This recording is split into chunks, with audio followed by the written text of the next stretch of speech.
journey into the western wilderness is also a journey into the American soul. The frontier is a crucible where America will define itself and forge its true character. The King of England has outlawed any western expansion. Illegal settlers rounded up and punished. Boone's already fought the British back east. Now, he's defying them again. Daniel Boone was that first great action hero for America. America wanted to see itself that way, I think. They wanted to see themselves as fiercely independent, very capable, and... So real quick, just so you have some meaning behind that. So right when America declared independence, July 4, 1776, we talked about that a little here, even though it's Utah Studies. The King of England was so nervous about the colonies, actually did make it a law that people couldn't move west. And then they've also made some treaties with Indian tribes. But there are so many people coming in that things just started pushing west, okay? And we've talked about that a little bit more, but we'll get into the reasons why again today. And willing to go places most human beings wouldn't have gone. Well, then this way. Boone and his men take no supplies. Come on, come on!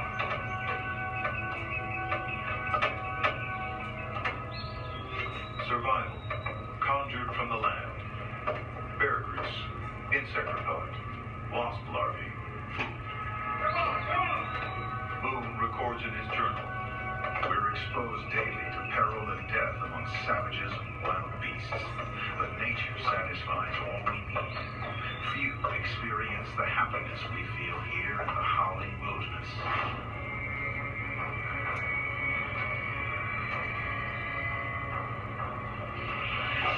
But for the Shawnee, this is not wilderness. His home. They will defend it. At all costs. Good work, John. Good work. Okay, so the Shawnee was a tribe that was over that way. I'm just going to fast forward real quick to one more section of this. But so literally, when Daniel Boone and his guys went out, they didn't take anything with them. So other than their guns and things to sleep and do that, but they just the whole time they hunted for everything. They drank water out of the streams. So I mean, it was slow going, but they were.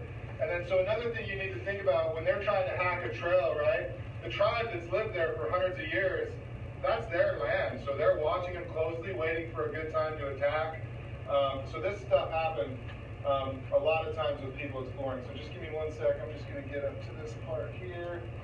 Gabby, you're not taking a nap on me, right? Yeah. Oh, of course not. Thank you. Okay, we're just going to... Bravery. Indeed, he appeared void of fear, with too little caution for the enterprise.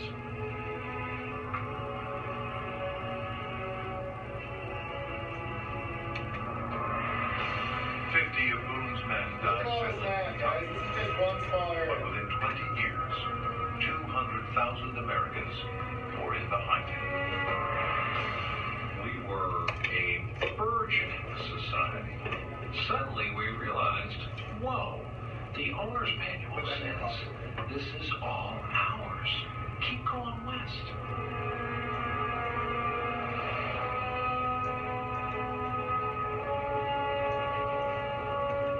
Land hunger becomes a fever,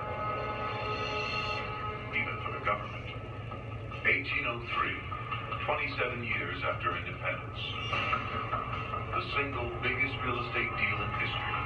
President Thomas Jefferson buys the vast Louisiana territories from Napoleon. 500 million acres for 3 cents an acre. Just as America will one day go to the moon. Okay, so guys, think about this. So we talked about, does anyone remember that term, manifest destiny? We did it a few classes ago. Does anyone remember what that means? Especially in the context of American history. So when they just talked about where Americans had land fever, so this was a doctrine or way of thinking, okay, that America had, that, hey, we've already defeated the King of England, the most powerful military in the world. They started to think that it was their fate, which means destiny, right? Like your future's already decided for you.